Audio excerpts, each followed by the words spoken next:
Political analyst and commentator Egidio is in Maputo, Mozambique, and he joins us via Skype for more on the story. Egidio, good evening, and thank you so much for joining us on the Globe.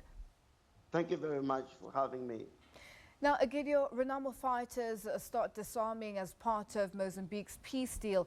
How sure is everyone that they will completely disarm? Well, that's very good questions. There are completely good reasons for such optimism. First, because this is actually, let's just recall a bit and going back to the history.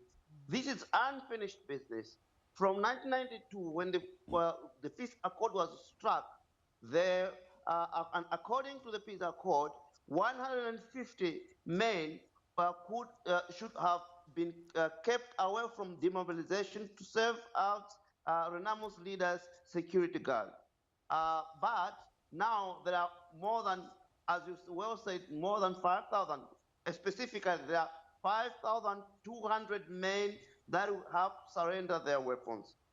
First. Second, and going directly to your question, is that almost all claims and all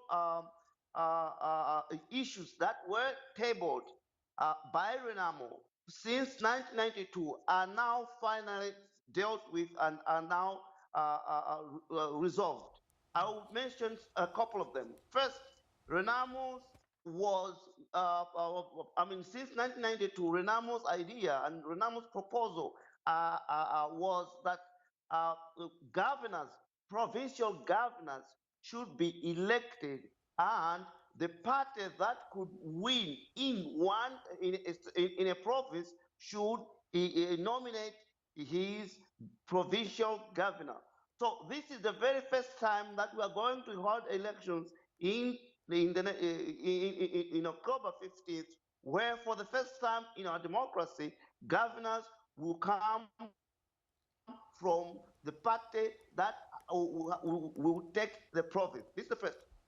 The second the issue is that Renamo insisted that officials that were integrated in 1992 in the army and in the police were deliberately and systematically marginalized.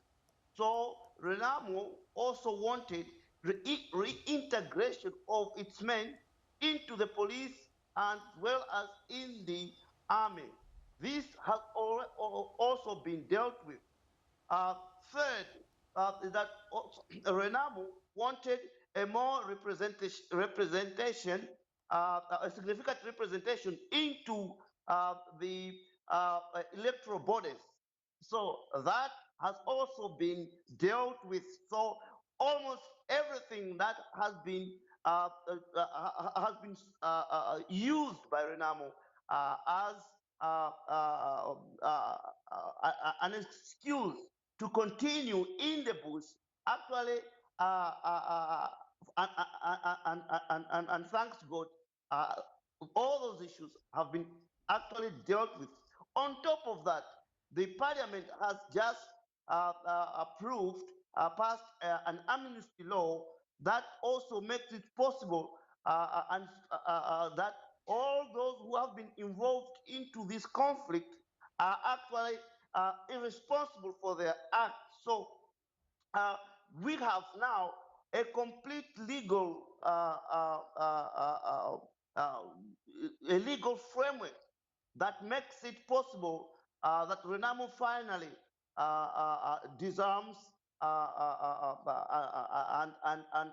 and part of these 5,000 men will be, some of them will be integrated into defense and security bodies, and some of them will have to definitely be demobilized. So in short, these are the key issues and key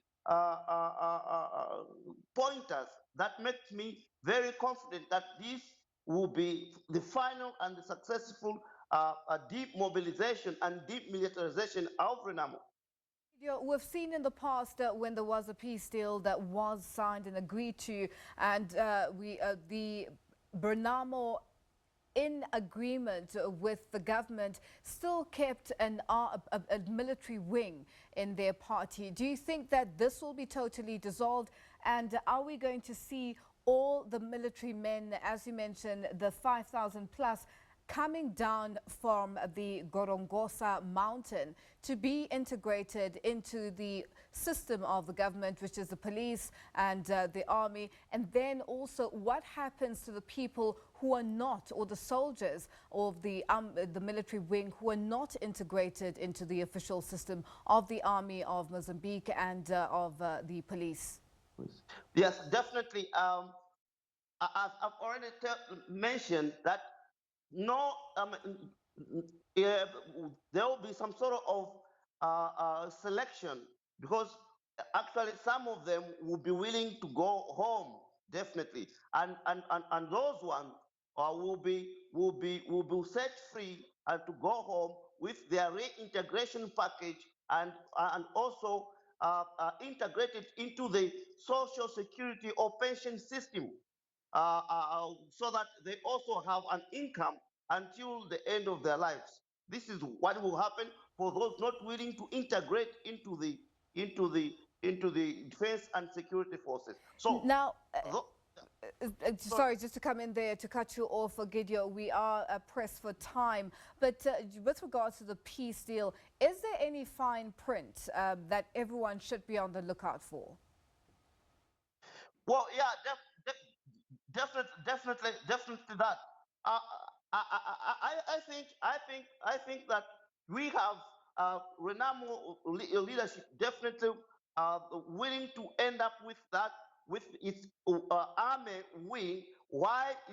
Because Renamo has already recognized that it keeps some additional logistical and financial pressure to have those ones. Second, most of them are more or less older and willing to retire now. Although Renamo has actually recruited in the past, in the last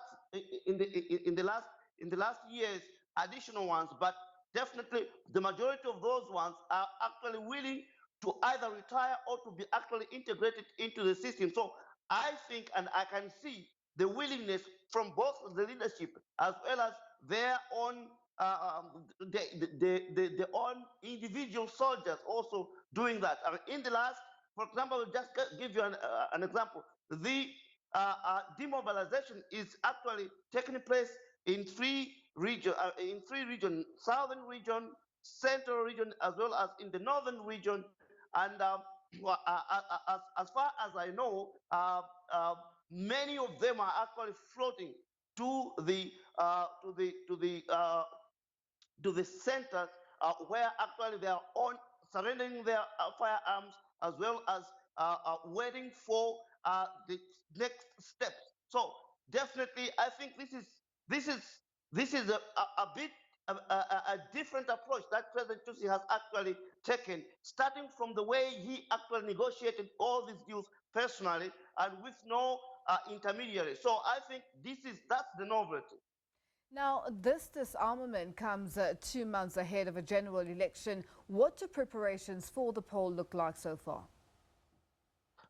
Pardon, I didn't get your question. I was just trying to find out from you with regards to the preparations for the elections. The disarmament has taken place. It's 2 months ahead of a general election. What are the preparations for the polls looking like? Well, definitely, these are two separate processes. The disarmament process will have to end until by August 21st. Electoral bodies as well as political parties are also preparing. Actually, today was the final day where political parties had to submit their party list to the electoral bodies. And as far as I know, the process is actually smoothly going very well. Both Renamo, Frelimo, MDM, and other parties have already confirmed their participation into this force, and the pre-campaign actually is underway. Actually, since yesterday. So what actually is key here, and the next step, I think, is the major challenge now, is for government to raise money for to fund the reintegration process. I think that the next step from the disarmament process will be like a sort of an international donor conference to raise some funds in order to finance and defray the costs arising from the DDR, disarmament, mobilization, and reintegration process. Now, Egidio, finally, just very quickly, 1 month before Pope Francis' visit to Mozambique, where is he expected to pray for peace and national reconciliation? And is Mozambique ready for reconciliation? Well, reconciliation is key, definitely. And I think Pope's visit will be additional and will be like a booster to that end. We've been under fire almost since 1975.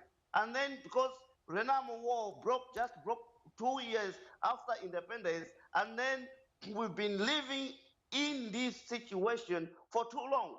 I think that people's readiness to reconcile is there, I also believe that it's a process where political, economical, and social issues, particularity will be taken to. I think development, uh, development will play its real key role to actually include those marginalized into